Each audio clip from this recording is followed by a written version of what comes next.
Happy Wine Wednesday, everyone. Oh, I sound echoey too. I don't know. We were having some audio issues. Sorry, we're a little bit late, but glad to have you with us. I see Zen Ginger's here already. Howdy, folks. Happy Wine Wednesday. And for anyone that joins, welcome. Remember, if you're on Instagram, you're more than welcome to just listen, but it's going to look a little funny because of the aspect ratio. If you'd rather interact with us, ask us questions, talk with us, and actually see the video, jump on over to YouTube, search Seahorse Whisperer, and we'll be the first thing you see on that page. Let's see. I don't think I have any real updates this week. Still bugging Dan for Ask Seahorse Stores Part 4. It's just been hectic, after the holidays. It's taxes. We were talking before we started about the weather sucking and just being crazy. So it's just been crazy, but we will get it done, I promise. Have not heard back from Dr. Tim on the email yet. Sorry. Hi, Shyla. Hi, Tanya. I do have Cheryl back with me this week. She's having some audio issues, but once she gets it fixed up, she's going to tell us how she's doing. Hey, Melinda. Cheers. I am sipping on Chardonnay tonight. Let me know in the comments what you're sipping on. I also have Ray and Holly with me, as usual, my loyal whisperers with me. And so let's just jump right in. It is open chat tonight. So anything you guys want to chat about or questions you have, bring them, because that's what we're here to do. Just sit around and chat and drink wine, with the community. We love all of you. Holly, anything new with you this week? Hey, RG Reef. No, not too much. I sent you another cute video to share. It's in your personal stuff, so when you're ready, you can put that. But yeah, today was tank cleaning day. Rearranged the display tank a little bit, and yeah, so just Good. normal Wednesday for me. Everybody's doing good, so Awesome. I do have a topic for us to discuss, guys, so it won't just be an endless open chat. But if you have anything you want discussed, please feel free to ask. Ray, you still kicking? Still doing good? Oh yeah, I haven't changed any. Getting Ha- another week older, that's all. right, right. Have you seen any good posts lately, like No, on the I've been group? hoping that somebody would post about doing lab testing and give us some results for in compound content, but I haven't seen anything. I really think that once we do get Dr. Tim in here and kind of talk with him about it, I think that'll spark the interest. I hope. But maybe I'll try to do a post because, I could get the ball rolling. I sure could. And Cheryl, how we doing on audio? I don't know. How are we doing on audio? We're Oh, not. we're not, not good. we're not doing. She always figures out how to fix it. This happens to her like a month, every once a month, and she'll figure it out because we're dying to know how she's doing because she had some stuff Let going me on work on last it. week. But Us old okay, folks take a little bit of time to get over things. no worries, no worries. Okay, well then I'm gonna hop right in since I don't see a question yet. Aside from Shyla asked, "How are you guys doing this week?" Or hope you're all having a good week. Yes, thank you. So my question for you guys is, I've always wondered this. I think I've asked before, but it came up again. I was slacking on my water quality. I'll admit it right up front. And my female's snout got dark. Is that a sign of like ciliates becoming too infecting them or whatnot? Do you know what I'm talking about, Ray? No, I I haven't was experienced that, but I'd suggest that it's probably not to do with ciliates, because if the ciliate activity had increased, you would have seen other signs. Scratching, trying to rub the gills against something, or Hey, problems with hang on 1 second, Ray. Cheryl, whatever you're doing, it's making us all echo. Really? And now you sound No, right. we're not. You sound fine to me. We are. Well, You hear whatever me? you did, can you undo it? Yeah. Are you playing the video in the background, maybe? No. Okay. RG Reef or Melinda or anybody, do we sound echoey or is it just to us? I can hear you. Yeah, it's echoed. But Ray's not. No, Ray is not. Now Now we're you're under, not.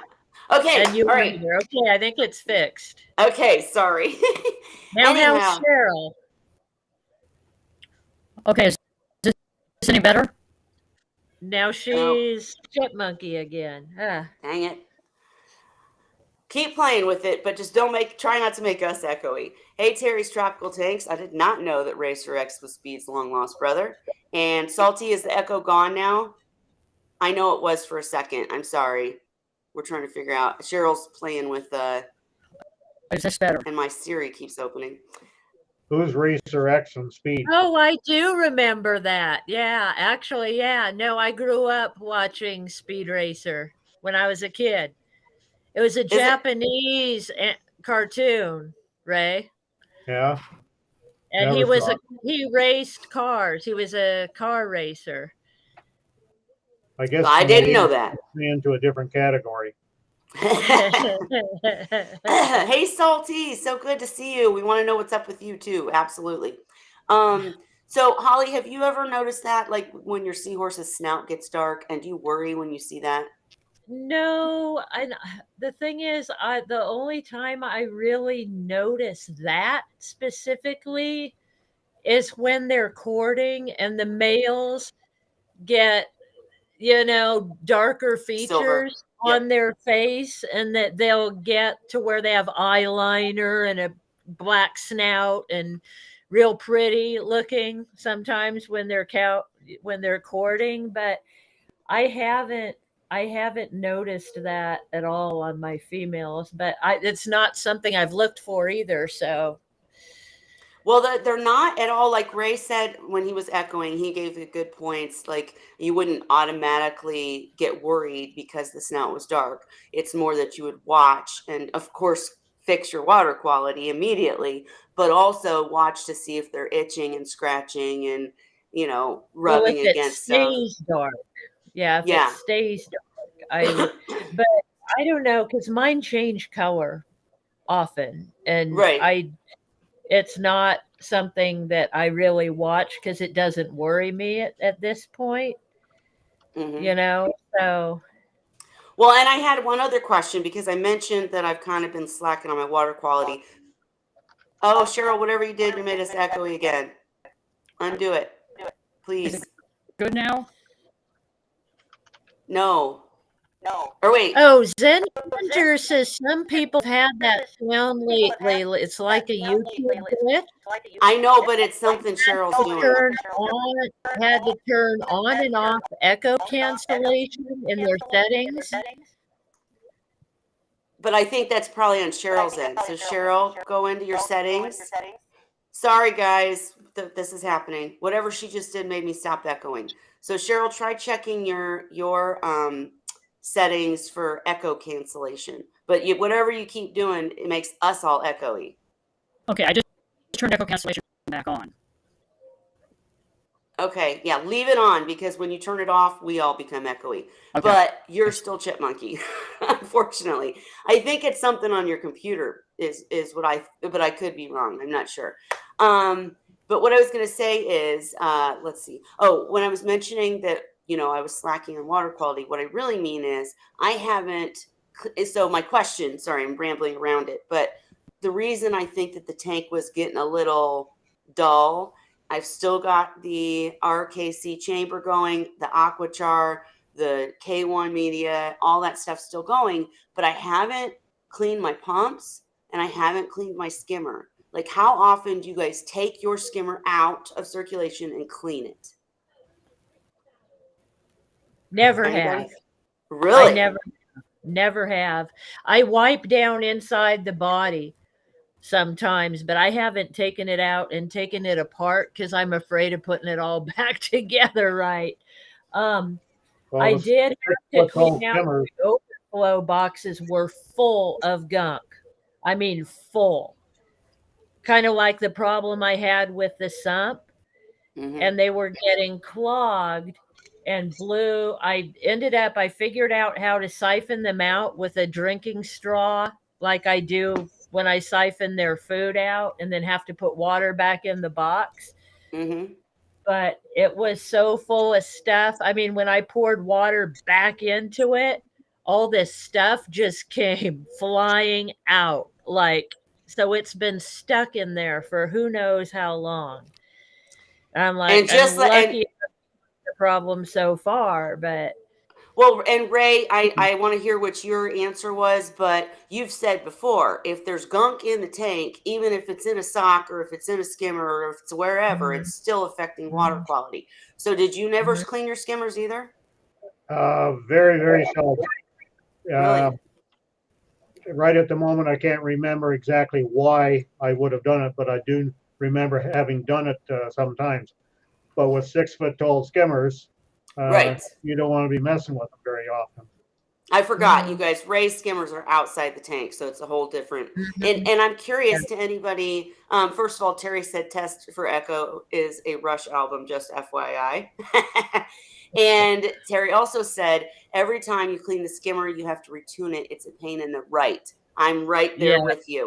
However, I'm curious to anybody in the audience because I'm the only one in this group of chatters that Rush is a band. It's a Ray said he didn't know what Rush was either. Ray's feeling a little curious. An Anyways, amazing band, Ray. You I might love Rush. actually like them. There's amazing talent in that band. We'll have to It's, look up it's Rush probably Any again. more in my musician could appreciate that. son's range. He's Well, Yeah, not your style of music, but I think you'd appreciate the talent the for talent. sure. They're good. I uh, love Rush. But I don't recognize talent in later years. I think it all disappeared after about the 60s. And well, let's then, move. listen, there's a lot in the 60s that I didn't like either. Like rock and roll to me was back late 50s and early 60s. And then it started getting a little bit out of hand. So about 1974, I switched over to listen to country. Um, not the western part, but the country part, and that was okay until almost 2000. And then now I can't even hack that anymore. See, but you know what? And we're gonna get back to Seahorses in just a sec, guys. I promise. Yeah, let's talk bands. But no, I was gonna say John Philip it's Sousa march music. That's my favorite. nice. I I was gonna remember say, that. it's so funny to me when my daughters, my twin 15-year, almost Mhm. 16-year-olds, play their music, and I'm like, that's not even music. Half of it's like half rap, half I don't know. You know, it's not rap because it's to a tune. It's Mhm. not like you know, that stuff. It's Hip like hop. hip hop, yes. And if they hear me play my music, they're like, "What is that? That is like screeching crazy." And I'm like, "Girls, that's Skid Row. That's Poison. Come on, I'm showing I my age. I listened know." to all of Um, it. and so yeah, no, but it's interesting how every generation considers music different. You know, what's good different. All right, back to Seahorses though. You know the I'm Righteous Brothers? never heard of them, Ray. Sorry. Yep. Holly just knows the whole Yeah, spectrum here. no, I listen to big band sometimes. No, I like all kinds of music and hip hop. Yeah, my son likes all kinds of music too, but he's heaviest with heavy metal. He's got a band Mhm. that's been going for, I guess, 27 years now, and Hmm, he's the singer. Well, he nice. calls it singing, but Heavy metal, it's not really singing, Who right? are they, yeah, Ray? Maybe I know who it is. pardon me. Who's his band? Maybe I know What's who the they name? are. Oh, that's no, that's here in Canada. They're not. Famous. Yeah, they're That's not all famous. right. I still might The know. only Do they ever recordings, play?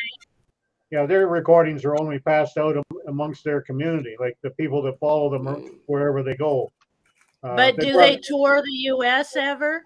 no, Ah, no. All right. He doesn't want to say the name, and we got to get back to Seahorses, y'all. We all got to. right. But no, I'm just kind of teasing around. But I did want to say, Salty Reeves said I usually clean, and I'm kidding, Holly. We can talk music or whatever you guys want.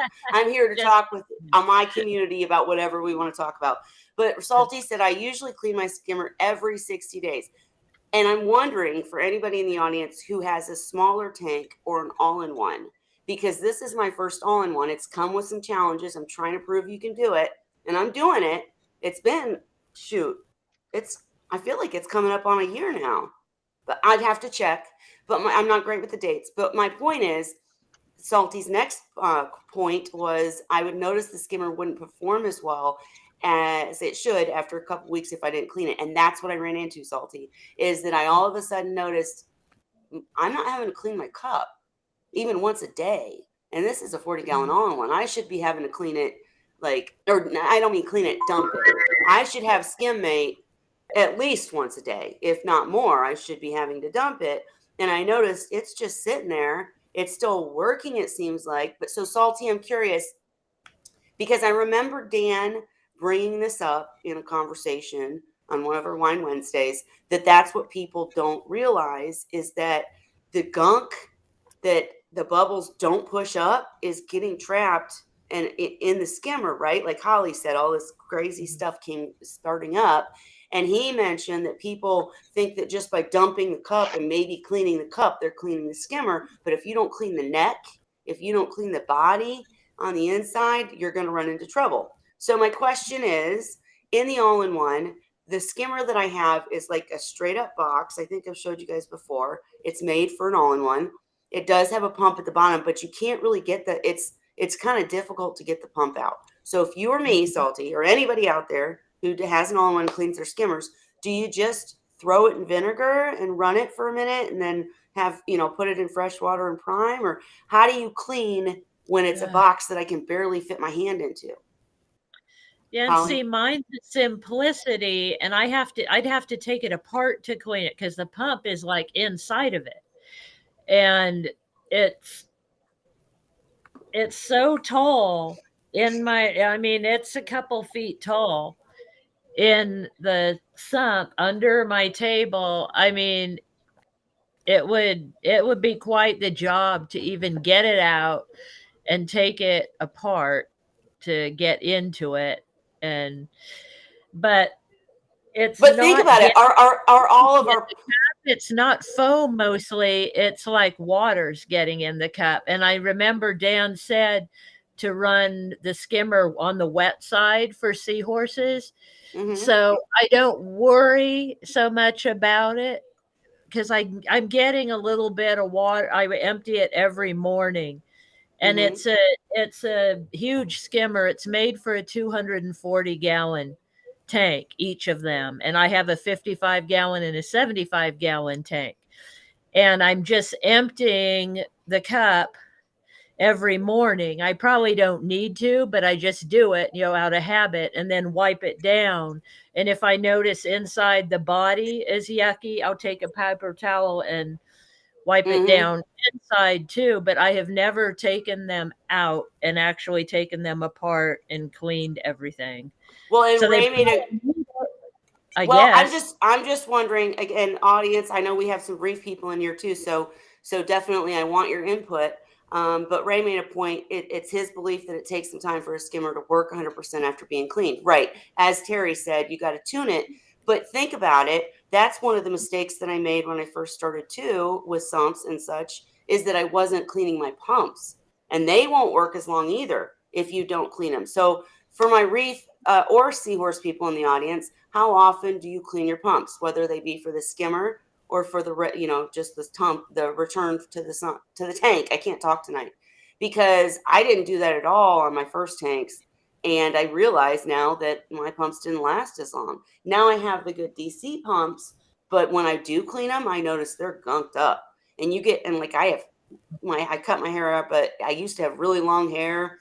And when I'm cleaning stuff or when I'm near the tank, hair gets in it. And hair or algae or anything like that gets in that propeller, you're going to be replacing propellers all the time. So I'm curious how often you clean your pumps and your skimmers. And I like what Salty said, because I noticed I wasn't having, and I did want to reiterate what Holly just said. Anybody out there doing this, when you dump your skimmer cup, make sure you clean it, because if you just dump it, the gunk's still there, right? And I did want to point out that Terry said, Terry said tonight's discussion, 80s hair metal bands. We could do it. I don't mind at all. And Tanya said she just got her Seahorses on Saturday. Woo! I wish I need to get some noises that I can play so you don't have to hear my mouth all the time. But congratulations. How's it going? And sorry, I'm just going through these comments, guys. But Shyla said you're using the Bumble Magnus Z series. Thank God they are easy to dismantle and clean. Right. So, like, again, I hope somebody with an all-in-one jumps in, because this skimmer, it was very efficient for almost this whole time. But now I just notice it's not working as well. And I've pulled it out and I've cleaned the body before, but I think it's the pump that needs cleaned. I really do. Any And all-in-one One skimmer thing I've that I ever do trying to work is I with at its actually best. have multiple skimmers that will okay. fit in my tanks. Mhm. And when I take them out and clean one, I've already got a clean one that I can put in because I've got extras. And it really makes my life a lot easier. And it also helps keep the tank a lot cleaner. But I'm using the same pumps that Alicia uses and Dan uses. I'm using the SCA 302s, which are rated for much larger tanks than what I've got. And that makes a big difference. The biggest problem I have is the air intake. The intake valve, that's where Mm. they get clogged up. And the only way to get them clean is to soak them in vinegar. That's a Otherwise, great point. And if you guys couldn't understand her, she first of all said she uses the SCA skimmers. That's the one that I had on the 90, and no, I don't think that's what I have on the 65. I can't remember the names, but I think that one's maybe it is an SCA, but I do love the SA skimmers. But she made a great point that the intake tubing is what needs cleaning. The only way you can clean it is soak it in vinegar, because that makes sense. That might make it not work as much either. And anybody who can't understand Cheryl, sorry, it's her audio. She's just a little chipmunky. She's in a chipmunky mood. And Ray, what were you going to say? No, Ray, what were you going to say? Any all-in-one skimmer I've ever seen, I've never owned one, but with people that I was selling Seahorses to, at its best, when they were new and got dialed in, it still was kind of useless when it come to a Seahorse tank. It couldn't remove anything I saw it able to remove. That was just a drop in the bucket for what needed to be removed from a Seahorse tank. Well, now time out. You have to remember things have advanced. Are you talking about hang-on back skimmers, or are you talking about No, all-in-one skimmers? all-in-one. Really? Because Hang on I've back really are been much better. no, hang on back, I think suck. I hate the hang on back skimmers. But this all-in-one, I've been pretty impressed so far. I mean, I have to dump it constantly and it's chugging away. I can't remember the brand now. I'll have to go look in a minute. But Then you I've been need to pretty compare impressed. it with what a good skimmer will get out of that same tank. Yes, Like I know, Ray. if you could borrow a good skimmer and run it for 6 months and see the difference, you'd know that it was, the all-in-one skimmer itself would produce just a drop in the bucket compared to a good skimmer. Well, that's always true. If I took my SCA that's rated for 200 gallons or something, and threw it on a 40-gallon all-in-one somehow, of course it's going to do an amazing, much better job. But I'm trying to figure out how people who want smaller tanks can accomplish it. So Well, I and think part of maybe it cleaning, too is tuning it. hang on. I think maybe the point I'm trying to get at is what I'm seeing is that cleaning the skimmer and the pumps more often might be beneficial if that's the kind of tank you're trying to set up. Go ahead, Holly. I was just saying, I think knowing how to tune it probably has a lot to do with it too. And I Sure. feel like I don't know enough about tuning it because I haven't really had anybody to show me. It's it's something I kind of figure out myself, and I feel like I'm not good at it. It's not easy. Yep. And Terry said, go I've ahead, had a Cheryl. love-hate relationship with skimmers for years, and all my old skimmers got gutted, drilled, and turned into K1 media reactors. I hated them that bad. And then I got into the SCA skimmers, and I pop one out, stick it in the bucket, turn it on, run vinegar, run in it to clean everything out. Then it gets thoroughly rinsed and set aside to dry out, and I've already got another skimmer because I've got extras that I can put into the tank. And I love that. I loved that idea that you put forth, having a substitute skimmer. And I've heard people say that about every piece of equipment. Have substitute power heads. Have substitute pumps. Man, send me the money, y'all, and I'll get them. Okay, because I can't afford to have. I can't afford to have 3 pumps for every tank and 3 skimmers for every. I think it's amazing, an amazing idea, but I just personally couldn't afford it. I've got kids and how, other It's stupid. things. It's accumulation over the years. It wasn't all done. When I Sure, I bought know. my first SCA skimmer, my SCA 302, which I rated for roughly 200 gallons, they were running $65 a pop with a pump. That was the Must have retail. been nice. Must have been nice. And I'm not trying to cut you off, Cheryl. I just can't tell when you're done because of the audio problems. I'm sorry. Yeah. But It's Terry just one of those said, things. how wet or dry to run a skimmer has been internet fight since AOL 2.0. Absolutely. I agree. And let's see, whatever. Bendy bottle brush, Zen Ginger, did you mean to clean the airline tubes or what are, I do like those bottle brushes for sure. And Salty said, bottle brush, run it in vinegar water, clean it, then run it in fresh water for a bit. And I'm curious about that too. How long after you soak a pump? I know vinegar isn't going to technically hurt a tank as long as it's not like overdosed. But how long do you, like, if you soak it in vinegar, how long do you soak it in vinegar? Do you actually run the pump or run the skimmer in vinegar? And then how long do you then soak it or run it in fresh water? I'm curious what you guys do. However long it takes to make them look brand new again. Literally. I go in, I start out with the cleaning, then I take them all apart, soak them in vinegar bath, then I put them back together and run them again, and then they ultimately get thoroughly rinsed and set aside until their next use. We got to get your audio fixed, Cheryl. I can't follow what you're saying. I'm so sorry to cut you off, but I can't follow what you're saying. And Terry said, okay, don't make us echoey though. Terry said, now I have to clean my return pump. Son of a beep. Yep, I know. Right? And I haven't cleaned mine either, FYI. Hey, Daniel. Hello, Daniel. We're just shooting the stuff tonight. So open chat, anything you want to discuss. You guys, any questions you want us to discuss? I think you just made us echoey, Cheryl. Turn it back off. Please. Thank you. Okay, so any questions you want us to talk about or anything you want to talk about, for sure, bring it up in the chat.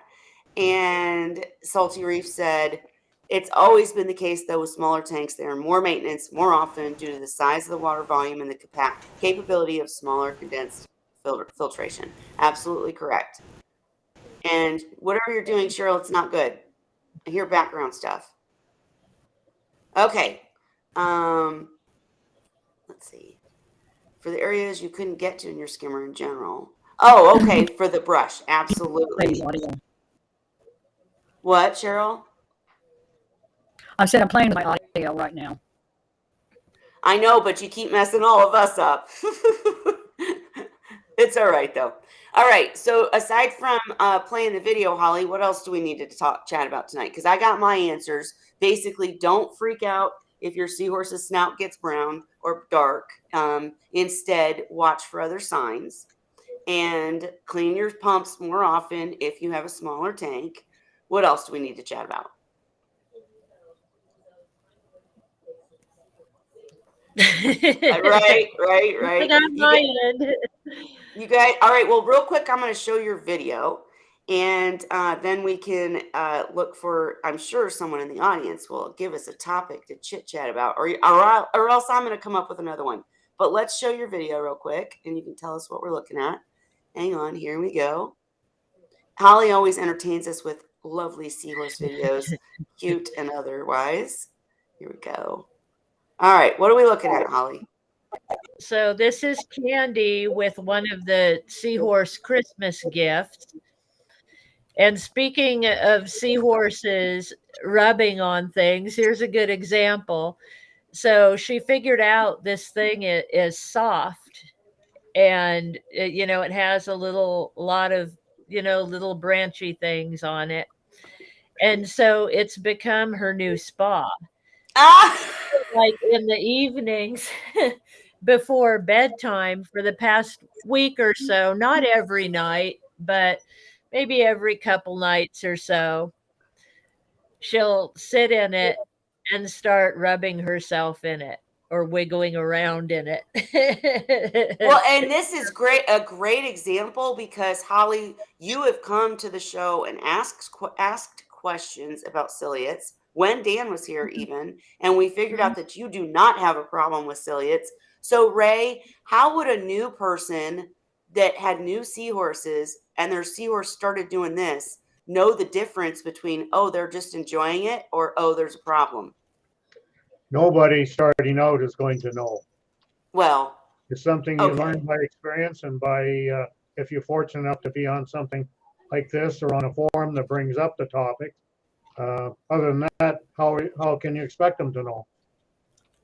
Well, Holly, I'm just so glad you shared this video because if Ray's right. When I was brand new, if I had seen that, I would be freaking out. Why is she scratching? But she's not. But And I think I think part of it is how often. I think if you see them scratching at themselves all the time, yep. perhaps there's a difference from now and then. They like to go sit in bubbles or in the rushing water from the return nozzle or in, a decoration like this where they can get a little massage. I want one of these. She's loving it. Petco, yeah, they have them. They have them at Petco, and this was one of their Christmas presents. I put this in when I gave them their Christmas presents on New Year's. So it's been in the tank for a little while, and they've all kind of been checking it out, but nobody knew what to do with it. It's not a normal hitch. So the way it's been going is they'll sometimes sit their body on top of it. They'll kind of lay their body on it and are like, huh, I don't know why this is here, but I can lay on it. Right. And then, she started kind of swimming like next to it and through it, and it rubbed on her. And I think it just took her maybe a few weeks to kind of put two and two together and like, oh, okay, it's not going to try to bite me. It's safe. Right. It's not a real thing. So I can't, I can't hang on to it all the time like other stuff, but hey, look what it can do. It's just kind smart of seahorse. And very smart seahorse. Ever, she'll hitch with her tail around several of the stalks and sit with it. And you could just see she was happy. She's like, I love my new present. I love it. And I would say too, just on this topic, I would say for anybody like Tanya, I don't think you're actually new to seahorses, right? I think you already had them and now you've got them again. Hey, Seahorse Corner.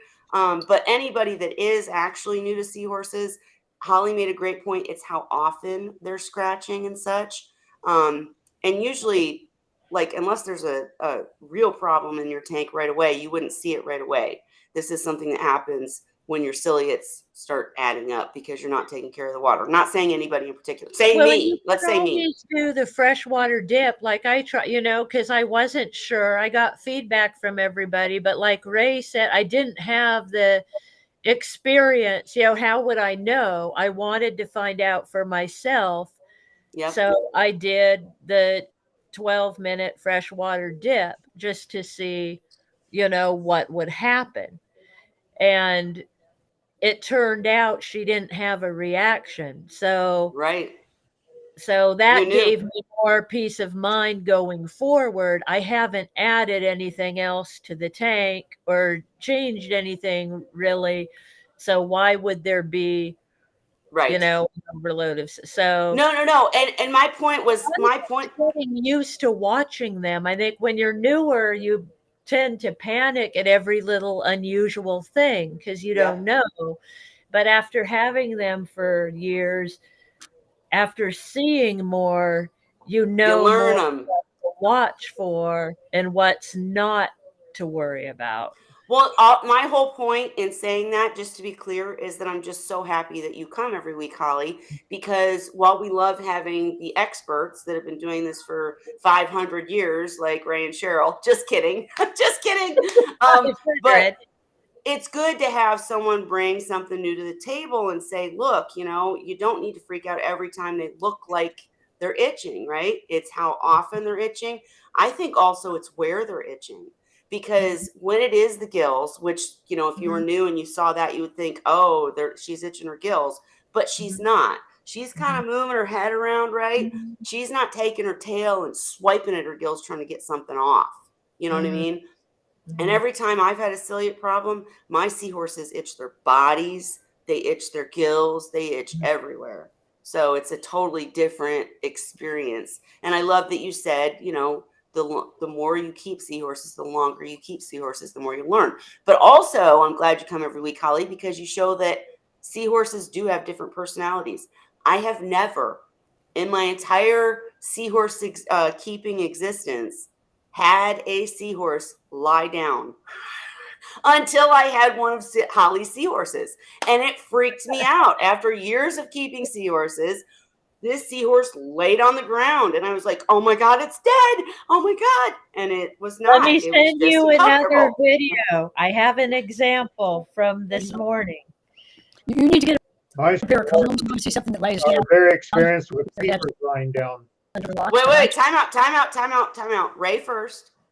Go, Ray. My seahorses are experienced with the keeper lying down.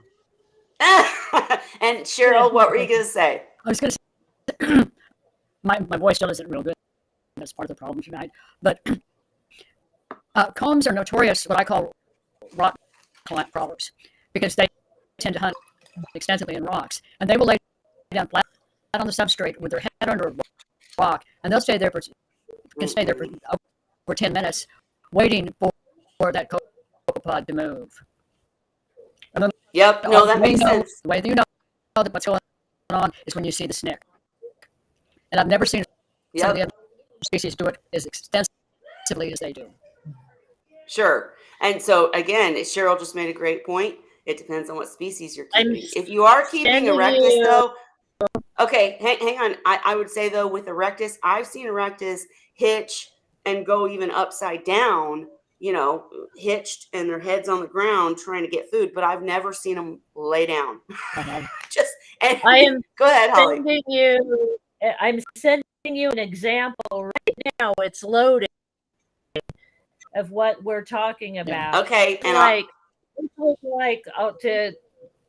to give you the story before you show it.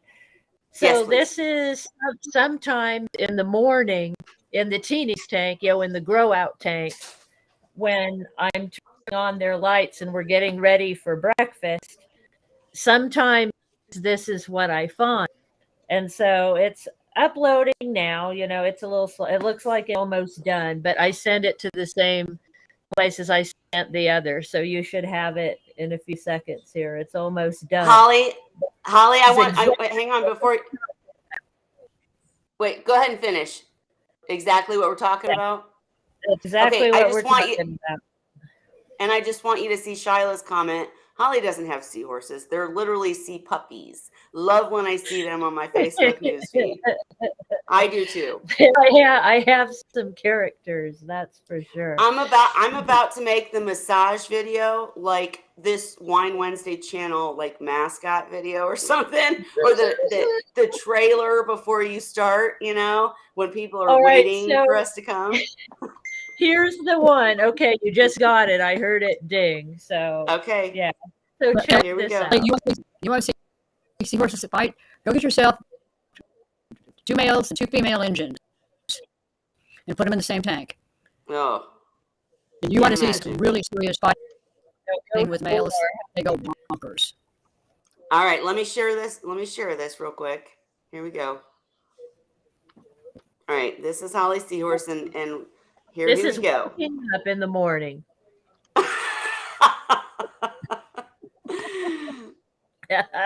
They're bats, man. Bats. So he's got his head in that clamshell is one of the dishes that I use in that tank. And tonight it's his pillow. And it's the pillow. You could see the female behind him waking up too. She was upside down. Yeah, but it's interesting too. Is that just the lighting, or are they getting lighter? as they wake up? No, it's the lighting Okay. because I gave them the light that I used to have on the display tank, and it's got what they call a cloudy day feature, which means it'll get brighter and darker and brighter and darker. So that's why you see the Gotcha. color changing. But Yeah, this is a fantastic point for anyone new. You walk in and see this, you're going to think your seahorse is dead. I you mean, might think seriously. somebody's dying. No, Yeah. seriously. So And I think to me, the first thing I would look for is his breathing, and you see his gill moving and his mouth moving, yeah, his snout and moving. it's very slow. He's Yep. very because I think he's waking up. He was sleeping. Yep. And then see they slowly start moving. Yep. But sometimes, and he doesn't always sleep this way, sometimes, not always. They do different stuff. But I've kind of learned just because I've gotten to know them, Yeah.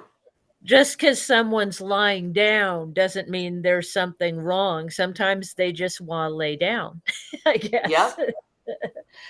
So there's a lot And of other things, you got to take into account all the clues, I think, when you're watching them, their behavior. Ray, I'm trying to read your comment. We'll talk about that afterwards because I'm not sure. But let me stop sharing this. And I would say, wait, what was I going to say? Oh, another good point for anybody new is the fact that they do change colors at night. And I'm curious if this is just my opinion and my experience, or if it's everyone's. When I first turn my lights on, my seahorses are dark. They look unhappy-ish because they're dark. They're blending in with the dark, I guess, and then they lighten up almost, like slowly, as Holly just pointed out. Do yours do that, Holly? But I Really? have no, but I have so much different lighting. So you have moonlight lighting?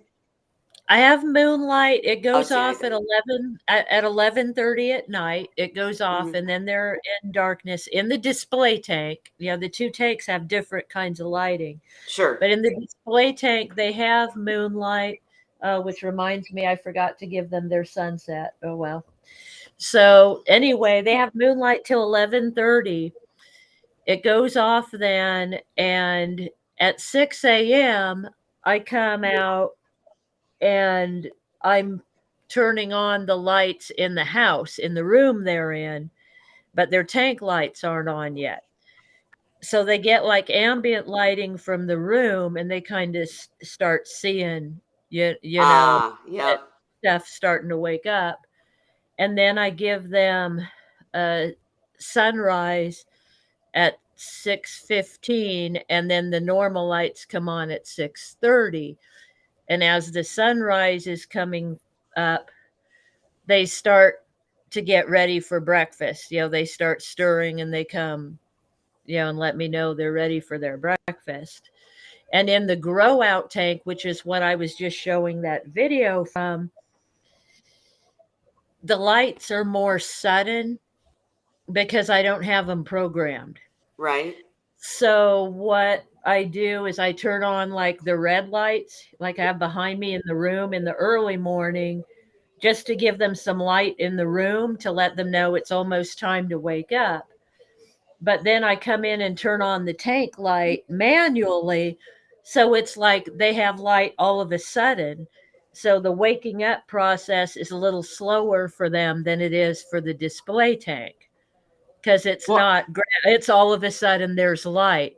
And then you see them, yeah, some are laying down, some of them are passed out in the food dish. And they're like, then they start kind of stirring. They're like, oh, she puts but vodka in the tank before they go to sleep. Don't let her lie. But no, I would say, but that's a great point because I think everything you just said is cool, but a lot of us can't do that. Like my seahorses don't get ambient light. My significant other works third shift, so the lights are all in the house are off, and then I turn the seahorse tank light on, and it's blam. So Ray, do yours seem to change color at night, Well, or being did I got yours? one now, I've Well, in the never seen past. any color change in it since the female died. Well, I mean, in the past, did you notice that the seahorses got dark at night with the I'm lights not out? aware of it. I Huh. don't recall anything like that. Well, maybe I just have moody seahorses. I don't Well, know. or maybe you're awake to see it because I don't come out and look at them when their lights are out, so I Ah, haven't noticed. Every time I see them, it's either there's some lighting in the room, or their lights coming on, or I'm turning on their light. I don't see what they look like in the dark because I'm not awake at that time.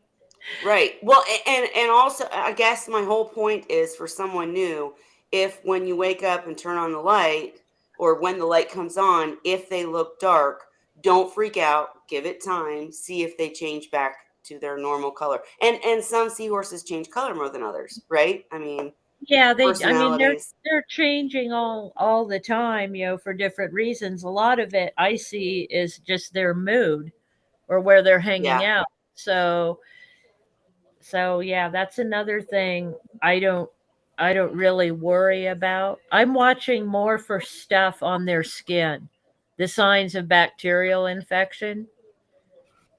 Like Which a bare patch that doesn't change color, like it's just white, but it's not part of their marking. That kind of thing. I know, but that gets worrisome too because a lot of people think that when a saddle mark appears that it's a bacterial infection. So how do you tell the difference, Holly? It looks different. It's hard to know without experience, but a bacterial infection, it almost looks more like they have lost some skin. Right. Like somebody took a razor and scraped some skin off. Right. I suppose it's different from a saddle marking, but it's hard to describe and it's hard to explain to someone who hasn't seen it, I think. So now we need to find pictures or take pictures of the difference to show people. And Mhm. Seahorse Corner said, my peppermint shrimp was clear at night. Then when I turned on the lights, he turns red a few seconds later. I just saw that for the first time the other Yes. day. Didn't know they can change color. Mine did too. Holly, yours did too? Yeah, I've seen that. I've seen him go pale, Mm-hmm. white, and like no color. Usually it's when they're scared or a stressful circumstance. Like when I saw it was when I had to rescue one out of my filter sock Ah, because he'd gone through. Remember, I don't know if you remember this, but I had one of my peppermint shrimp stuck in the overflow box for about 7 weeks. And he finally came out and ended up, I found him in a filter sock and he was okay. He made it, but well, yeah, I've he been, was getting the best food. but he Shit. turned white. He turned white when I pulled him out. He went clear Mm-hmm. and then got his color back gradually later. Within a few minutes to an hour, he started getting red again. But he had a traumatic experience, so I can't blame him. Hit white as a ghost. But Holly I'm is the mama of all seahorses and sea animals. Go ahead, Holly. Sorry. I don't know. I've been missing one now for a long time, and I don't think it's going to turn up at this Oh, point. So I don't well, know. I think probably the same one. He's been down the drain twice. Jesus. So I don't know. Well, I would But say, go ahead. I was going to say, I fixed the missing tooth on my overflow, though. Oh, So good. I don't know. He may have just passed away but I haven't seen him in a long time. So Actually, I'm curious, Salty Reef or Terry or anybody else, how long do peppermint shrimp live? I really don't know the answer to that. But I have, Heather, actually seen where they will turn clearish or whitish mhm. at night and then color up in the morning. I've seen it too. Absolutely. I guess they have personalities just like seahorses. Depends on the one. I think they live for years too. They can. Too bad Chris isn't on. I know Chris would Yeah. know. I know I was looking up because my big crab, out of curiosity, I looked up to see how long they live. Because sometimes he fools me too, because I guess he's not scared. So he passes out. in strange places and positions and upside down and with his legs all tucked in the shell. And well, I just went, look, I'm all, maybe he's close to the end of his life. So I Googled it. 30 plus years Holy moly. for hermit crabs.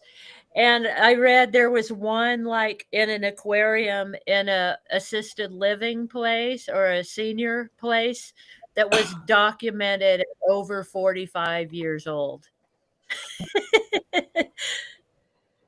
Wow. I finally And Heather's, booted my shrimp out of my tank years ago you, because they had a tendency to swim up to the top of the tank when the seahorses were about ready to deliver and start catching the fry as they were being delivered. yeah. And so I evicted shrimp from my tank. Well, I'll say I noticed, especially with peppermint shrimp, because I think that's the only shrimp I've ever had. They But say approximate 2 years. I just Googled it. well, Salty Reef said 2 years too. Yeah. So that's And it. But I I would had it about that. So maybe he just passed away and got eaten or whatever. maybe, but I would say I noticed with peppermint shrimp, they become more bold the longer you have them. Like you Yes. get them and they're under rocks and they're scared of you. You know, I won't pretend to be a shrimp, but anyways, they're hiding. They only come out, you know, when you're not looking or when nobody's around. And we've already talked about how to get peppermint shrimp to eat Aptasia, so they're amazing. But as they get used to you and used to the tank, just like anything else, they become bolder. As Cheryl said, swimming up to the top to catch fry. Mine would like dare me. I'd be like, go away. I'm trying to feed the seahorses. Don't take their food. And they'd be like, bring it, mama. I'm eating that food. And I mean, you know, how they shake back and Yeah. forth, and they would not run away from me or the seahorses, and they'd be stealing So food. mine will eat with the seahorses. What I do though, when I see them coming, I give them, as they're on the way, I give them their own little stack of food and let them eat on that. And then Smart. when the seahorses are done eating, if there's still a little food left, I'll give a few extra minutes for the shrimps and the crabs to eat what they want before I siphon it. Remember So that's kind of how I handle. I peppermint also use giant tweezers. I'll pick up the crab. You know, if he's getting offensive and coming too close to Dandy's dish, I pick him up with the giant tweezers and put him somewhere else. And then And I'll he's give like, him, Mom! yeah, but I give him his own little pile of food because Yeah, he's happy. he doesn't do that all the time. He only does it when he really wants the shrimp because he mostly just eats algae. And usually he's doing his own thing, but every once in a while he'll come for breakfast, to try and eat with Dandy.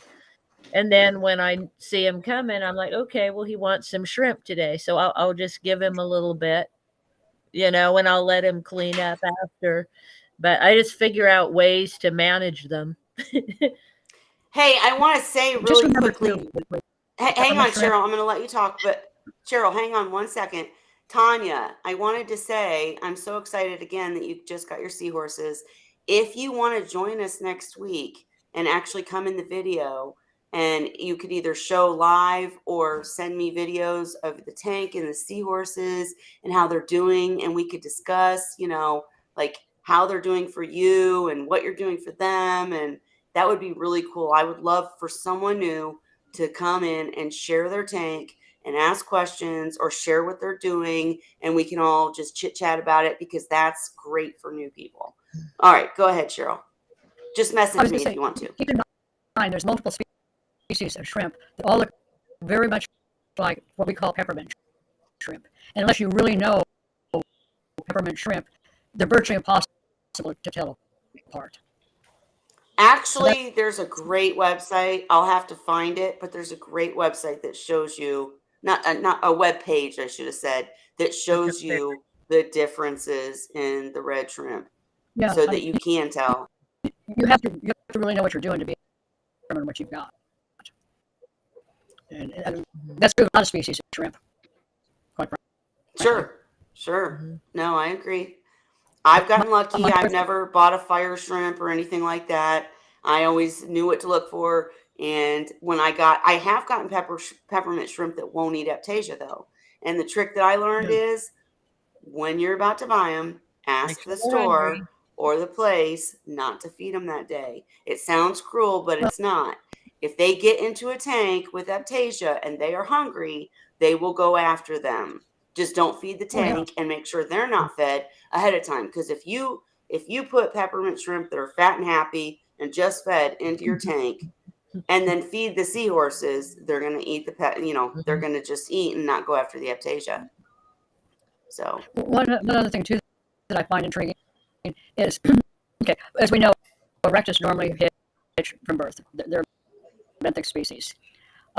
Okay, so if you, and I have a tendency when they're really young to leave a light on in one corner of a nursery for the first week or two.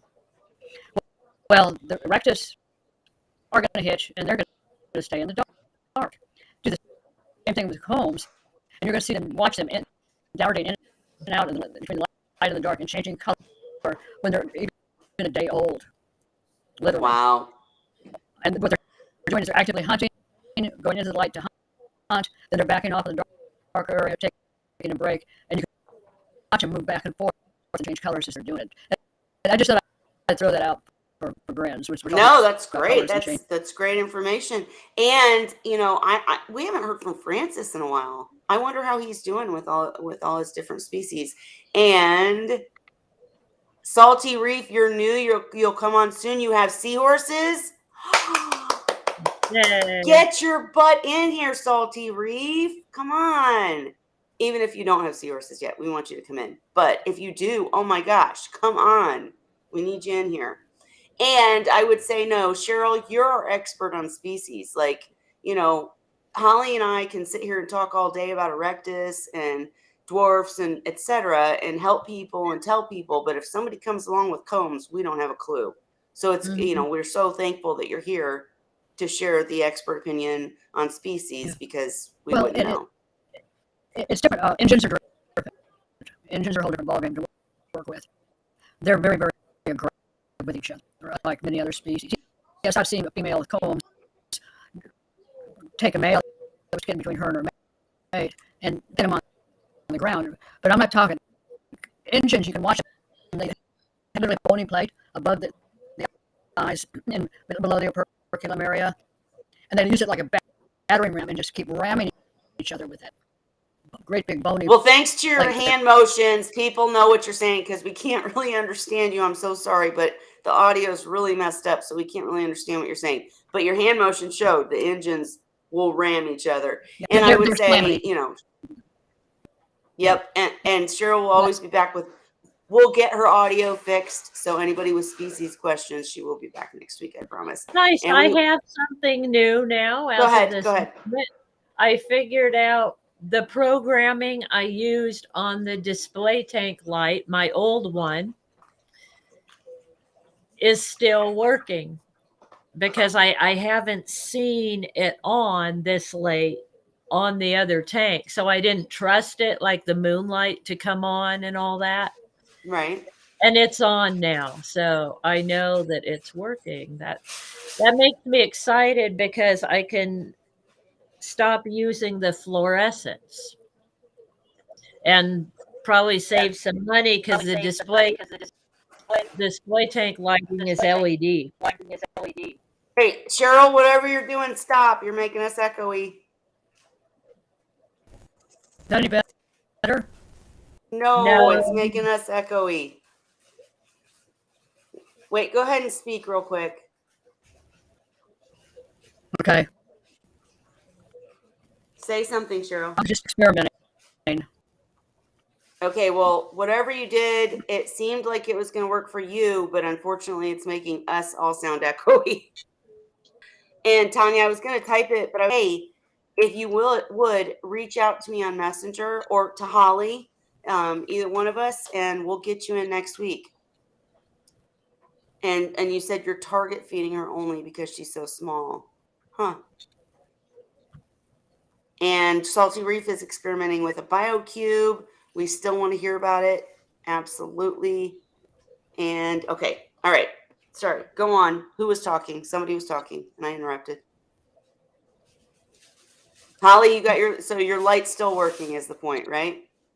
Yeah, I moved it to the other tank, but see, I hadn't used it because what happened was I put the new light on the display tank, around New Year's or so, Christmas, I think is when I set it up and started using it. So what I did was I took their old light and I put it away. I was gonna store it. I was debating what to do with it, and I'm like, well, why not try it out on the grow out tank?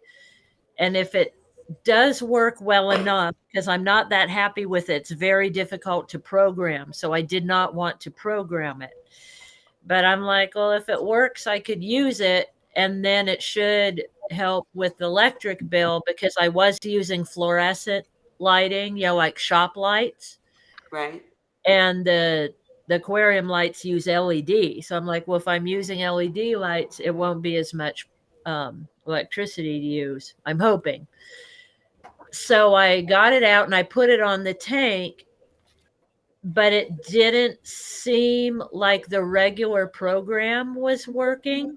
Ah, So what I did was I put it on the manual setting when I use it, which is that cloudy day one where the lighting changes, like we are talking about. But that way I can turn it off and on yep. instead of having it on a program. So today, because I'm staying up late for Wine Wednesday, I decided to put it on the program that I was using on the display tank just to see if it'll work, if it'll keep the schedule, which means there's moonlight and all that. So I noticed it switched over to the moonlight and at the right time. So it is working. It did remember Good. that program. Good. That's awesome. But it's not as bright over this tank because this tank is bigger, I think. Yep. No, yeah, you're So it absolutely. made a difference, but I don't need them to have really bright light, so it should be fine. And then hopefully it'll save, like I said, on the electric bill because I don't have to run the shop light anymore. Right, but no, it's a Except great for point. me. Yeah, and I keep trying to tell new people, like, if you don't have coral or macros in your tank, you do not need bright lighting. You don't need a special light. If you want it, cool, but you don't need it. They can get by just fine. Pictures great, but you don't have to spend big bucks on a crazy light, right? And I think Tanya said, I'm target feeding her only because she's so small. And I'm assuming she means the seahorse. Did you only get one seahorse, Tanya? Because that'd be a great conversation between you and Ray with one seahorse. But Well, anyways, I'm wondering how old is she and where did she come from? yep, me too. Why only one? Yep, we need you to jump in next week, Tanya, and chat with us so we can find out all these answers and talk with you more and see how well you're doing. All right. What's next? What do we got to chat about, folks? Sorry, I'm already thinking about my day tomorrow. I'm like, oh God, I got to work tomorrow. And I still, Holly, my cleaning day is Wednesday also, which isn't very smart on my end because then I got to do Wine Wednesday. But at my job, I said I cannot work Wednesdays because Wine Wednesday. And so I jerk around all day and don't do my chores. Then I do Wine Wednesday and drink wine, and then I got to clean the tank. So I'm always like, let's cut this down to an hour. But I do mine like first thing in the morning after they've eaten and house chores are done. So I start their cleaning usually about 7:30, 8 in the morning. And then I'm done with both tanks usually by 11. And that involves the bleach bucket, scrubbing down all their surfaces. And I have in the display tank, I have coralline algae. Because remember, I used to have rock. Right. And so little spots of it will show up sometimes on the front. I call it their window. And that's what I concentrate on keeping as free. I keep the window free of it. It'll get little spots, but I have a plastic scraper every week. I'll scrape them off. And then I do the back and the sides. I don't worry about as much for one reason. I have one side of the tank that is really hard for me to get to because of the way that tank is made. So there's one side of it. On the side of the tank, there's more coralline algae growing, than I would like. So I can't totally eradicate it. So it kind of gets here and there, but I can manage it, most places. And the same with I get a little bit of GHA now, only in certain spots, and it has to do with the lighting. Yep. But I don't worry about it as long as it's not getting in pictures, Right. So what I do is I let it grow. It'll grow on the return nozzle for a while, and then I'll just pull it off and then use a toothbrush to scrub it, and it's gone. And on the walls, on the sides, sometimes it'll grow a little bit, and then I just take an algae pad and wipe it off now and then. But I like it to grow a little bit because the big hermit crab likes to eat it, and he'll sit there and pick at it. So I let him have his green hair algae. He likes to eat it. And just, Well, wait. Something that people forget too Mhm. is that when algae grows in the tank and then you Picking remove up it, nitrates. that's right. It's just Yeah. like an algae scrubber. If you let it grow for a minute and then remove it. But I'm curious, how do you guys clean your return nozzles? I Like, do use you an go ahead. algae pad, a toothbrush, my fingers, whatever. Well, Ray, this is a question for you because, sorry, I'll turn my light back on. I keep Mine are forgetting to do. fused on. That tank has had the return nozzles for, oh my gosh, I've had the tank, what, 5 or 6 years now, and it was going years before I got it. You cannot remove the return nozzles now. I'm afraid of breaking something. Eventually, I'm going to have to replace, the plumbing goes down through the overflow box thing, and I can't get in there. And I finally figured out, after you told me the trick actually for the grow out tank, because it has hang on back overflow boxes. And remember, you Mm-hmm. said put a wash rag or something over them and they won't grow algae. Right. So I did that on my display tank. And if I did it over the return nozzle, the same thing would happen. The light wouldn't hit the return nozzle and it wouldn't grow algae either. But it doesn't bother me, like I said. So I just let it grow and then deal with it. Well, no. And I agree with you. I'm just saying on my all-in-one, you guys have seen it in pictures and I've showed it in videos, but I put lock line and That's what then, mine is. right. So I have 2 of them. They're lock line and the algae grows in the little cracks between the Yeah. moving lock line. And so it doesn't bother me either. I'm like, whatever, I just don't include it in pictures. But Mm-hmm. Ray, I can climb. How often should I clean it? And, did you have this kind of problem in your tanks? Never used lock line and never cleaned nozzles.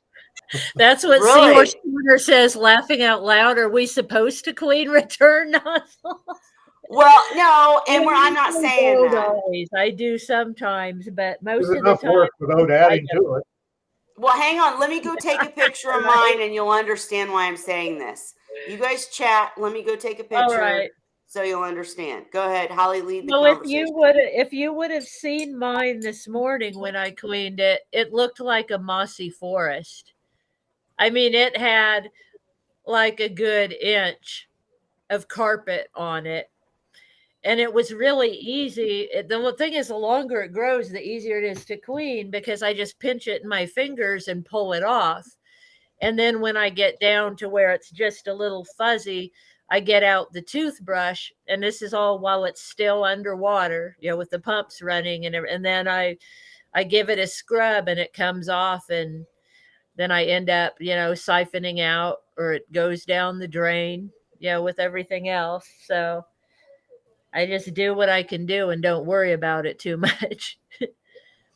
Okay, The well, coralline algae, I will never get off it. I have coralline algae on that return nozzle too, and that will not come off. Well, I'm about to I'm uploading my pictures right now so you guys can see what I'm talking about and see that nobody's perfect. But I was going to say my fear is, let me turn my camera back on. My fear is that when I try to remove it, I see all the spores go everywhere. Do you guys know what I'm talking about? Like if I try to pull GHA off, I see, if I try to pull, well, let me get the pictures up here. Are But you when talking I try, about just GHA algae, like green hair I mean, algae? I think that's all it is. Here we go. Yeah, I don't. You know what I found? It only grows in certain spots. It doesn't grow all over my tank. Most of what I get is film algae, and I don't get GHA at all in the grow out tank. Perhaps because it's never been exposed to it.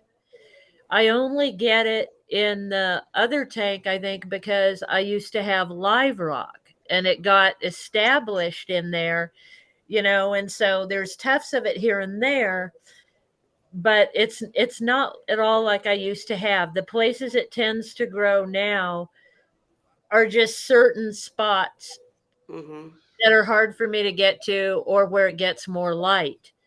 Agreed. And I will say that my tank does still have rock. My tank does still have rock in it, but let me show you guys what I'm talking about here. If I can share real quick. And I just don't like it. It's not hurting me. I know it's collecting nitrates, but here we go. This right in the creases. So if I try to pull it off while it's in the tank, I should have taken a picture of me doing it. If I try to pull it off while it's in the tank, I see particles go everywhere, right? I'm not getting it all. It's still in the creases. And then this, where it's coming through the return, that's no good. I mean, that look where it's like yellowish. That's growing. That's spores. Well, and Ray's then another one. Hang on. For me to remove the lock line, and see, in my display tank, I can't because it'll break the plumbing. My plumbing's so brittle, it's fused to it. I hear you, Holly, but let's go back to me. Ray, what do I do? Scrub brush. Yeah, but yours is way less bad than mine. That looks like nothing to me. But wait a minute. You see right here, you guys? Can you see my arrow? Yeah, where it's in the crack of it. It's starting to grow there. It's in the crack. So, Ray, aside from pulling... Hang on. Aside from pulling the whole thing... And wait, hang on, guys. Aside from pulling the whole thing, like the where it connects and all of that... Obviously, you can see I have some in the back there too. But aside from pulling the whole damn thing and soaking it in vinegar, are you saying that I could just push this the other way and scrub there? Because wouldn't that be putting it in the water? Ray, I meant for you. Personally, I guess I would just use a hard bristle toothbrush, not the soft or the medium, but if you get the hard one, I would use that, and maybe if you're worried about it dropping down into the water, float a rag on the top that will soak up water, but you can at least then pick up the rag and the pieces will come with it. Okay, while you guys chat, I'm going to go remove a piece just so I can show you what articles going everywhere. All right, say what you wanted to say, Holly and Cheryl. If you can remove your lock line, then yeah, just detach it and soak it now and then, I would think. The thing is, on mine, it won't detach anymore because it's so old. I have to replace the plumbing on that tank eventually. I use a black lock line, and I can truthfully say I've never had a problem with process or green hammer allergy on the black. Maybe a difference in the coloration or the way my rock lines are set up in relation to the lighting. I don't know for sure, but I've never tried the blue or any of the other colors of rock line. I've always just had the black. Well, I get GHA on my black lock line in the display tank. You do? Okay. Yeah, it's got coralline algae and GHA. And the GHA is really easy to remove. Like I said, I just pull it off and then I take a toothbrush and scrub it. And I can bend the lock line. Yeah, the lock line itself, I can bend it and scrub in between the joints and stuff, but I cannot detach the lock line from the plumbing. I honestly think somebody glued it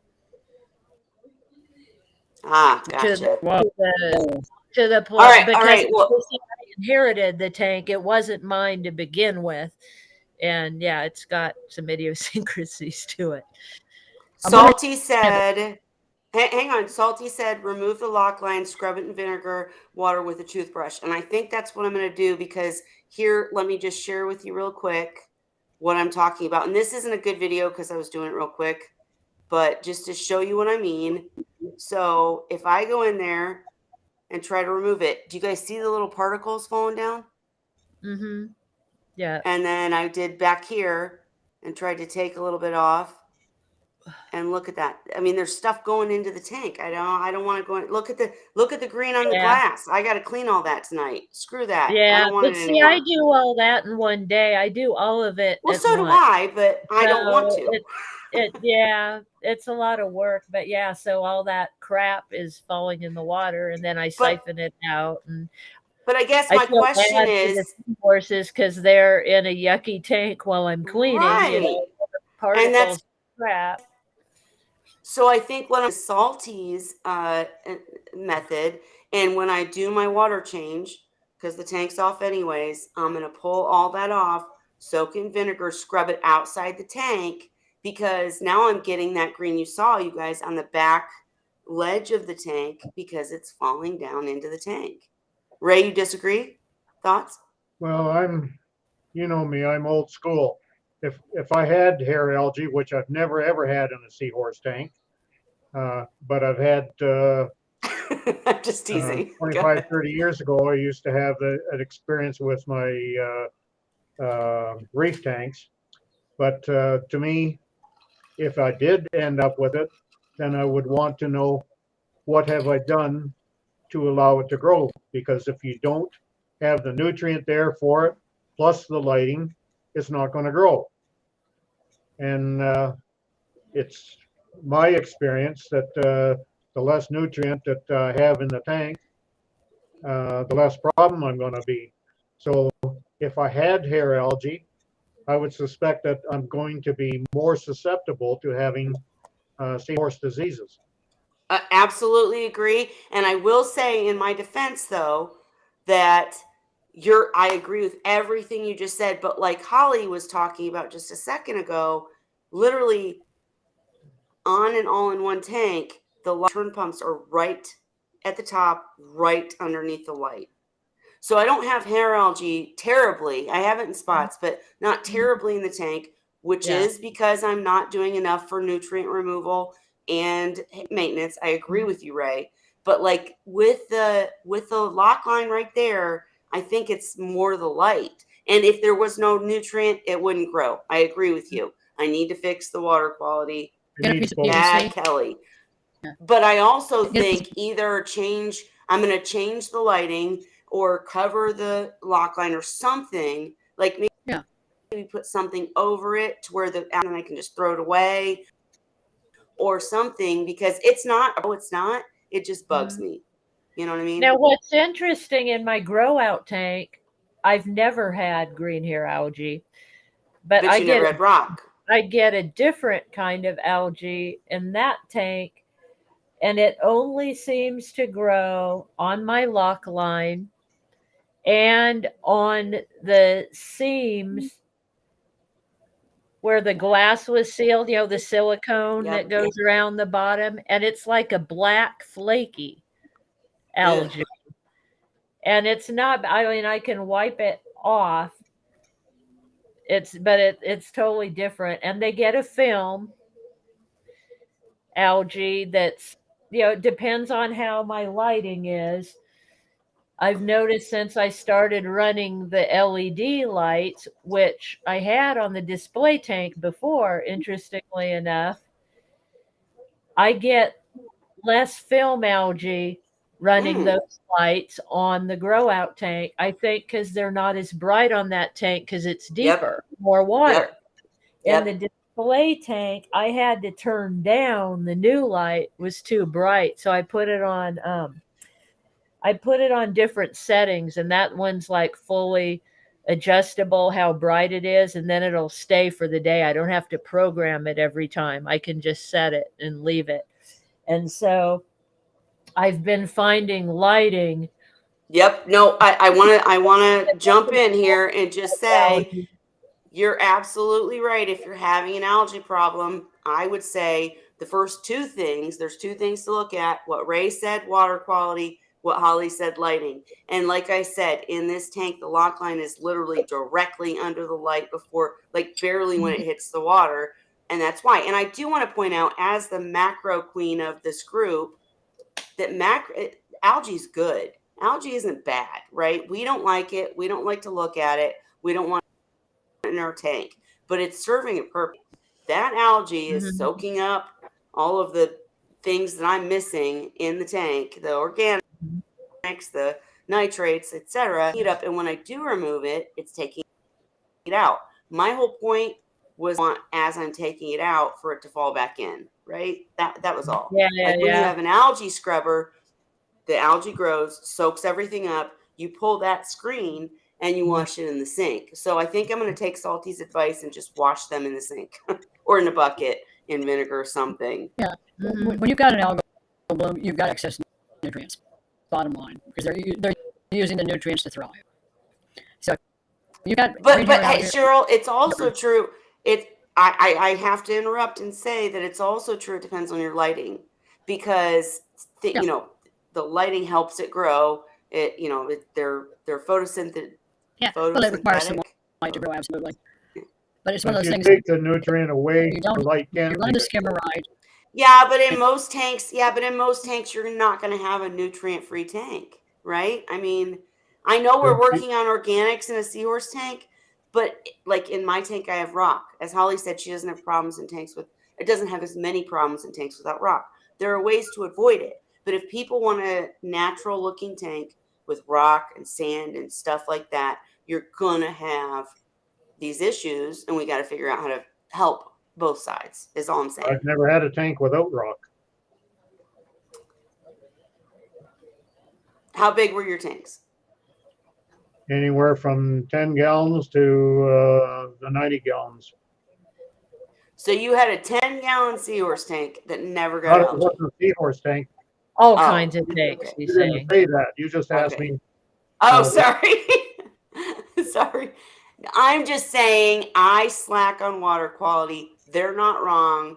It's because I don't do big enough and enough water changes, quality or quantity enough water changes. They're not wrong. I'm just also saying light plays a part. And that I don't think the average hobbyist is ever going to be efficient enough to never have a single problem in a tank. I know you haven't, Ray, but you've had. I have all kinds of problems, but I don't have. I meant right. And didn't you have a cyano problem though? At one point, or am I wrong? A long time ago. How did you fix that? Water quality? Yeah. Yeah. It was something that I thought at the time. I was new into it. Like we're talking about around just early 2000, and at that time when I got into it, people were saying it was just a stage you go through as the tank matures. Right. And so my first few tanks experienced it, but then as I got a little bit more knowledgeable, I didn't have the problem after that. I shouldn't say that. I had one of the barb tanks I had a problem with just because I didn't do something that I should have been doing with it. and I Right. ended up with some cyano in that one. But once I got on the husbandry and straightened it around, and I didn't have the problem again. Well, I absolutely agree. And I'm saying anybody who watches this, raise right. Whoops, raise that way. Raise right. And if you're taking care of your tank No, like raise left. you should hang on, hang on. I just want to say for anybody new that does have these problems, I've been doing this a long time and I still have these problems. So if you're not efficient and you're not on top of, if you have a life and you love your seahorses, but it's not your like, they're not your kids, well, we'll Back figure out how to then, I fix it. still ran a And business. Ray, I wanted to ask, what kind of lighting did you have on those tanks too? Because that matters so much. And that's what I just said. I said lighting and nutrient. If you take one Right. away, it can't survive with just the other. If you Right. take away the nutrients with the lights on, you're not going to have the problem. If you take away the lights, even with the nutrients, it can't grow without any light. I don't know if I agree with that because if you have your lights turned up too much, No, I think that someone can have such a clean and sterile seahorse tank that there's no nutrients because there are, they you're eat. not going to have no, but the nutrient will be bound up enough and won't be there in quantities that the algae can feed on it. And Gotcha. especially like you like scrubbers. So if you got a scrubber in the tank, you should It's have eating it. your scrubber should be able to take care to get things low enough so you don't have a hair algae problem. So Right. if you have hair algae problem on a tank with a scrubber, you don't have it set up right. No. Or And my tank's a 40-gallon all-in-one with no scrubber. But I get your point. I just kind of wanted to hone in and key in for anybody new that don't beat yourself up if you have this problem. Just look at your water quality and also look at your lighting. Like Holly's tank probably didn't have a water quality problem. It was the lighting was too high. She turned it down. It's just like Yeah, and like ciliates. You're that, gonna like have this stuff in every tank. I notice, like I said, the spots where it grows are the spots where the coralline algae is, where it's hard for me to reach and get it. You're not cleaning, right? And it's hard to get to, but it doesn't grow like it did when I have the rocks. That's for sure. Because my tank is pretty much, like Vincent brought up one week, my tanks are almost like sterile, spotlessly clean looking. Yes. Because I'm like you, I don't like the look of it. So Right. so I tend to get rid of it. But like in the display tank, there's spots where I'll just kind of let it grow and be because it's not bothering me and it's not in the way of pictures or anything. And like I said, the crabs like it, so I let them graze on a little bit. And then, like today, I got the algae scrubber and wiped it all off, and got my scraping tool out and scraped some. But yeah, it's not a huge deal. It's manageable. And then it's weird. It's just interesting to me that in the grow out tank, which has been going, a couple years now, I never had it ever in that tank. Interesting. Well, I would say I like your point about rock because Ray said I had rocks in all my tanks and I never had algae problems. But it depends on the rock, right? Whether or not you have, dry rock or rock that you've bleached and recycled and cured and etc. Because in my reef tank, I had rock that was leaching phosphate. So it didn't matter if I wasn't even feeding the tank, I was going to have algae. So the rock does matter. In Ray's tanks, Ray, you always had rock that you prepared, right? Or no, you had live, but this was a long time ago. I bought Florida rock back when it was cheap and when we could get it here in Canada without them taking anything off of it. And I had a few years of hair algae problems, and especially with my 90s. And my main 90 was the first one I finally worked at lowering the nutrients. And this tank, probably once a month, I was tearing it down and scrubbing hair algae off the rock. It was just driving me crazy. So I worked at lowering the nutrient on it. And I stopped doing the scrubbing. And within about, I can't remember now for sure, but I'm guessing in the neighborhood of 6, 7 months, maybe 8 months, without removing any hair algae, it all went away. Yep. And I'm not trying to. Never had it again. Then. And I'm not trying to take away from his point, because when you see algae, it is a nutrient thing for sure. I just wanted to, throw in that lighting can affect it, even if your tank's clean. But Zen Ginger asked, are scrubbers just for marine use? And I'm seeing that you meant, are they good for, I don't know if they're good for freshwater. I have no idea, but they're excellent for Seahorse tanks and marine for sure. And Seahorse Corner said, I have 35-year-old rock. When you could take from the ocean, I think the old rock has to help with my tank staying pretty clean. Maybe flora variety. Right. Because anybody who taught you should use live rock. Yes, you should. The old live rock, right? The live rock from 35 years ago, because it did have the bio stuff that you need and the critters and everything that you need for a tank, and it was wonderful. But today you get rock, we have screwed our oceans. It's full of phosphate. The rocks suck, especially kept in an LFS. So that's my thoughts. And that's where mine originally came that way too. I had Fiji live rock is what I started with, and it started out with a guy that worked in the local fish store before our town burned down. Had it. He had it at his house. He'd had it for a while and brought it to the store. I bought some of it and started my tank with it. And it's interesting because I went through phases with it too, where when I was, cycling the tank, I went through a phase of green hair algae, and then it went away and it looked all clean again. And then I want to say it was about that time the fire happened and we were evacuated for 3 weeks.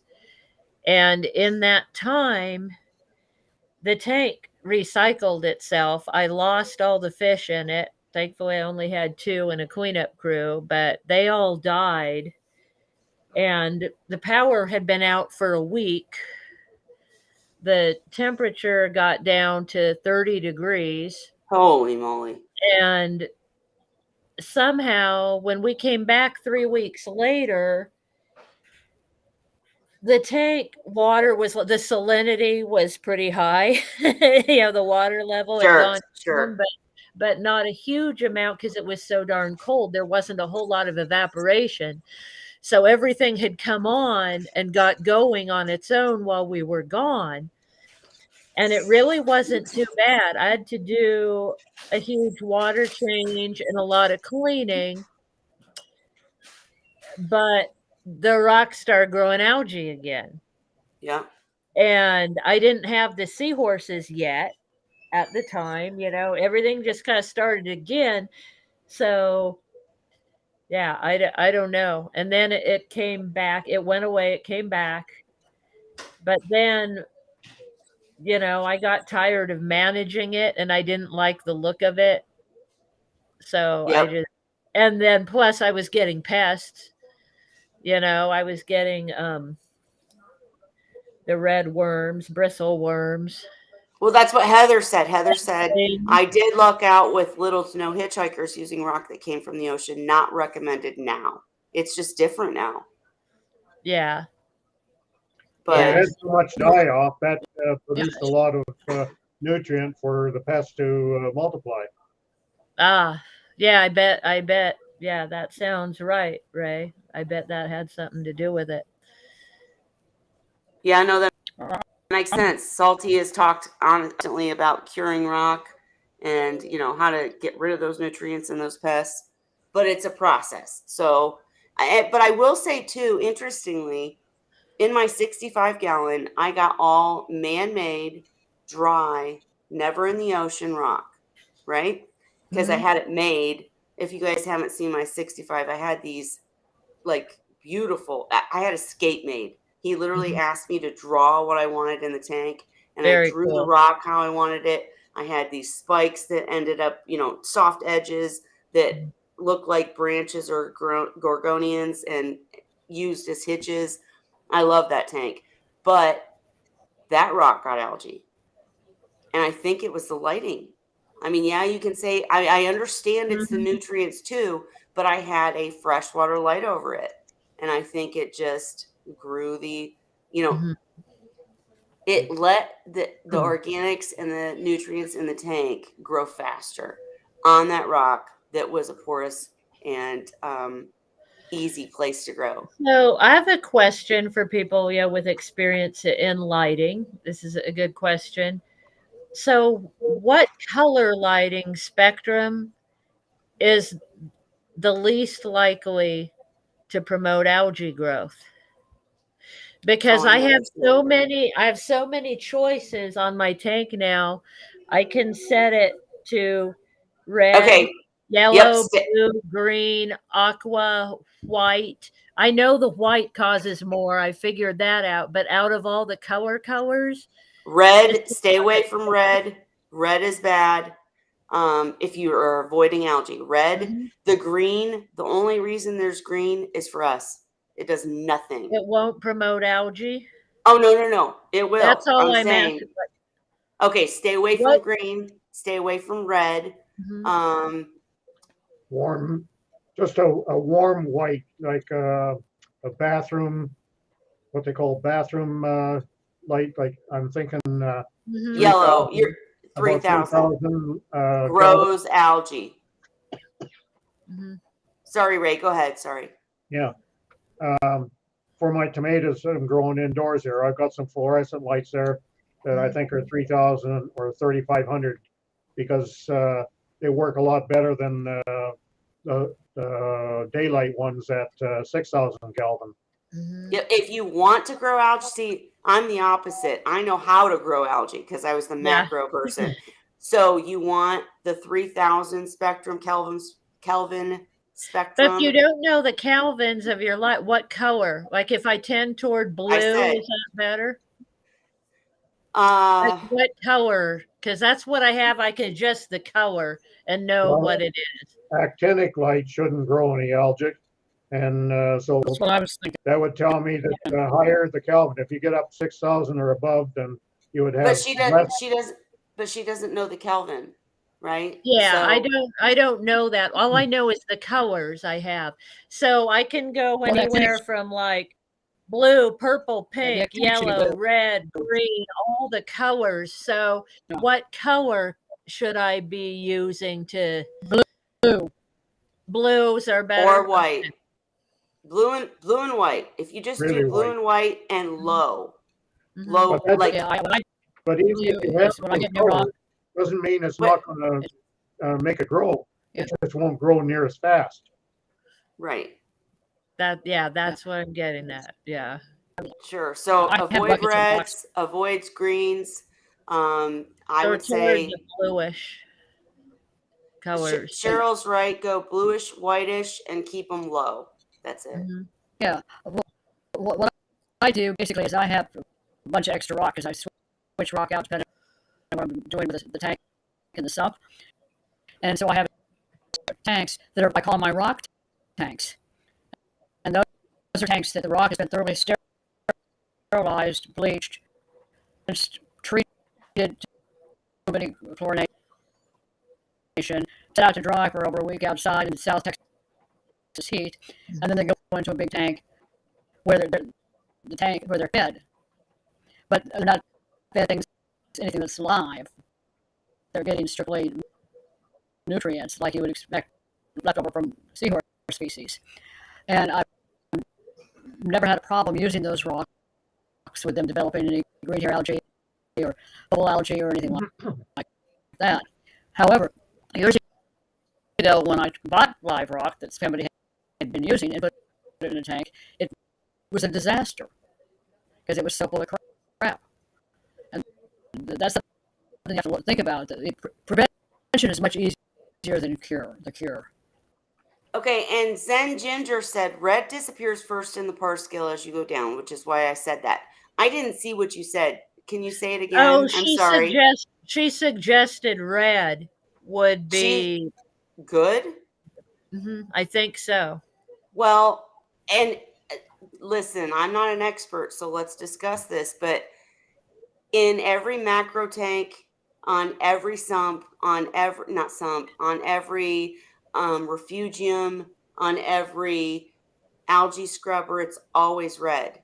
It's Yep. always red lighting. Period. So I believe you that it disappears first on the spectrum. Maybe it's because when you're doing a scrubber or a refugium, it's so to the where you're growing the algae. I'm not sure, but I've always steered clear of red if I have an algae problem. So let us know more. And I Shyla love it. says because she's considering buying the same light that I have, and she said she thinks mine is 6 to 10K. 6 to 10K, It's a which is freshwater plant light. But that's a freshwater. white light. Yeah, that's a with white a bit light. of blue to it. Well, yeah, because my light's not just white. Like I said, it has every color. I can make it any degree of pink, red, aqua, yellow. I can mix colors. I can make it purple. I can make it anything. But I'm trying to find a color that'll make it bright enough that I kind of like it and I can see everybody, but it's not promoting the algae growth. So I've used the different colors just to kind of see what happens and what happens with the seahorses. And I tend to always turn down the brightness on all of them, seem too bright, like on when I turn them at the highest and I tone them down. But I have so many choices of colors and I like a lot of them. So I'm thinking, which color actually is Okay, going to. so here's my answer. All those colors are just for you.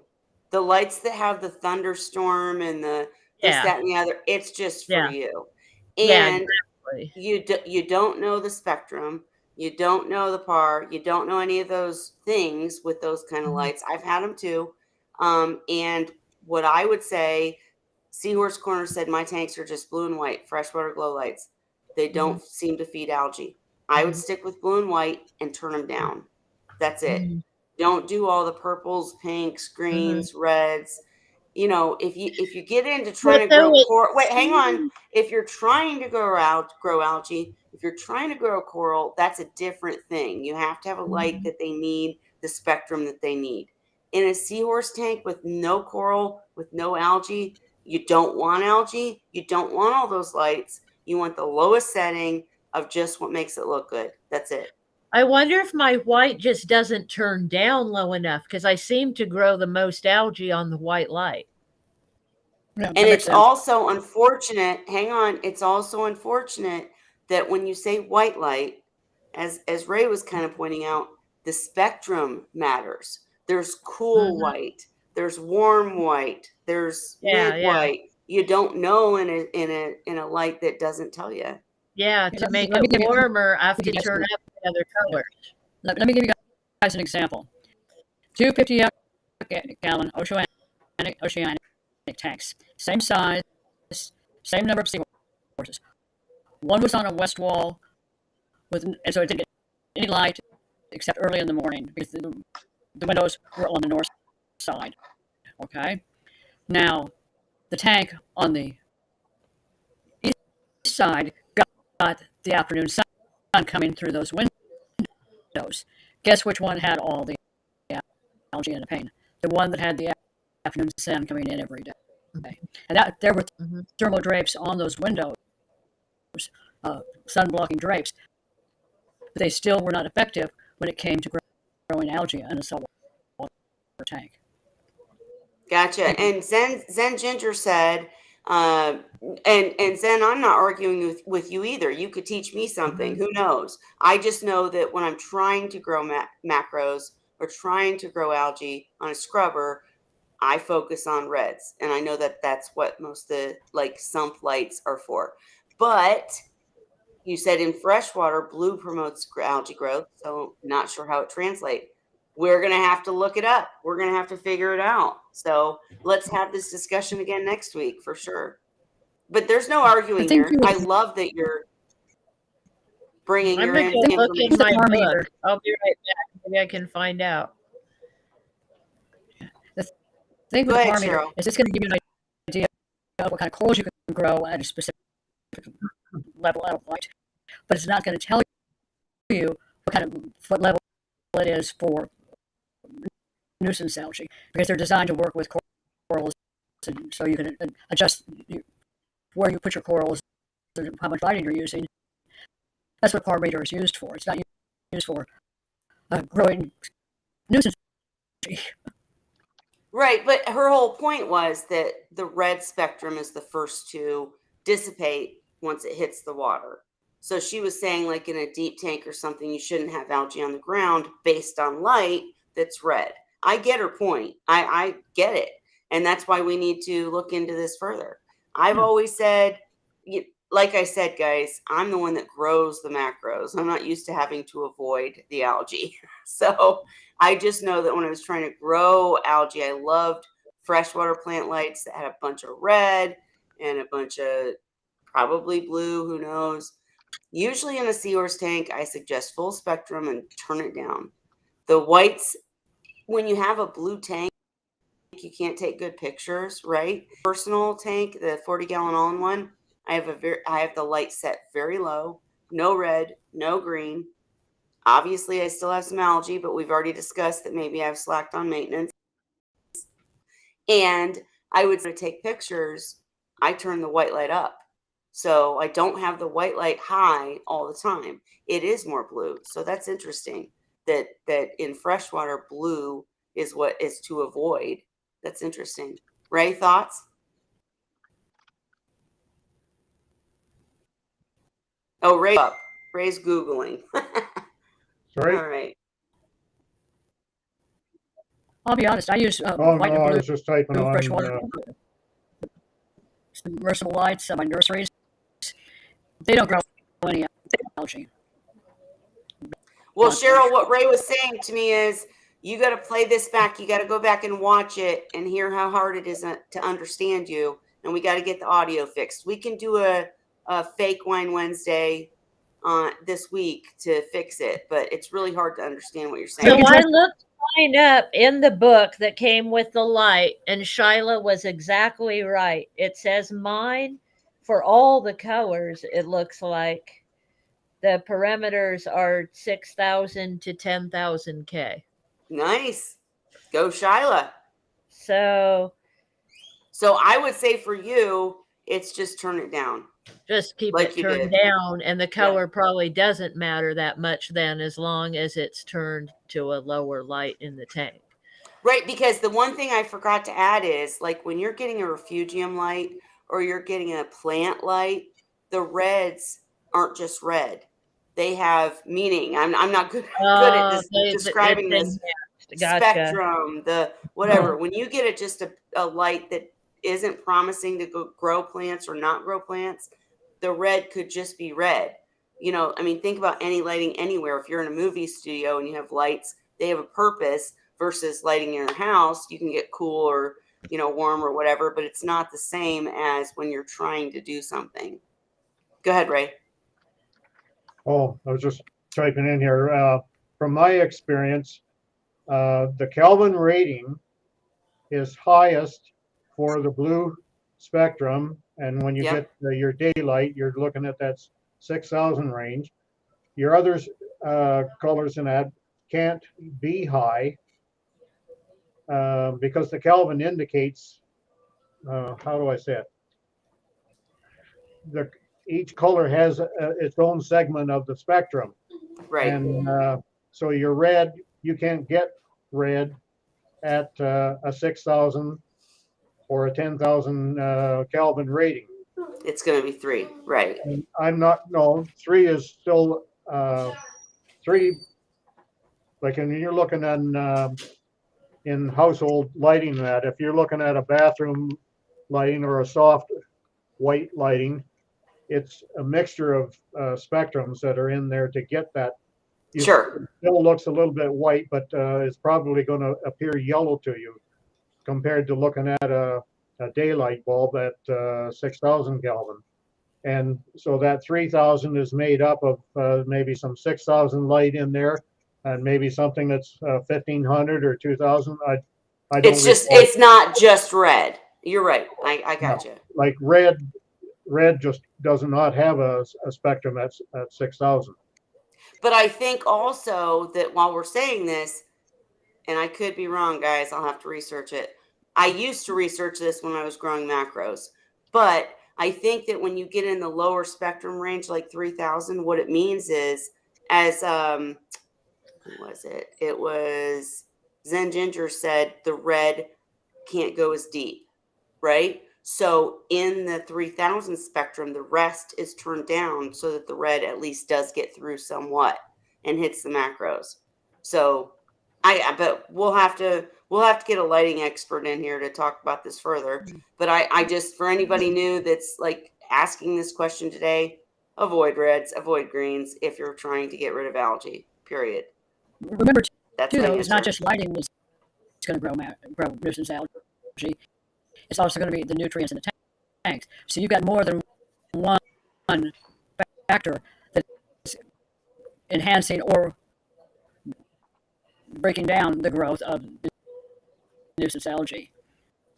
Absolutely, and that's what Ray said earlier. But you guys, if I don't have any last minute questions here, we'll do some research and come back next week and talk. But my kids are screaming in the background. We've been going 2 hours. I'm going to have to call it for tonight. I'm so sorry. Ray, it's way past your bedtime. You didn't leave us because it was interesting. Well, when I leave, it's usually because I have something to do or I have to lie down because the pain is too high. We understand. I don't go to bed till midnight. Oh, So that's well, good. You feel good tonight, sounds like. Yay! That's Right? good.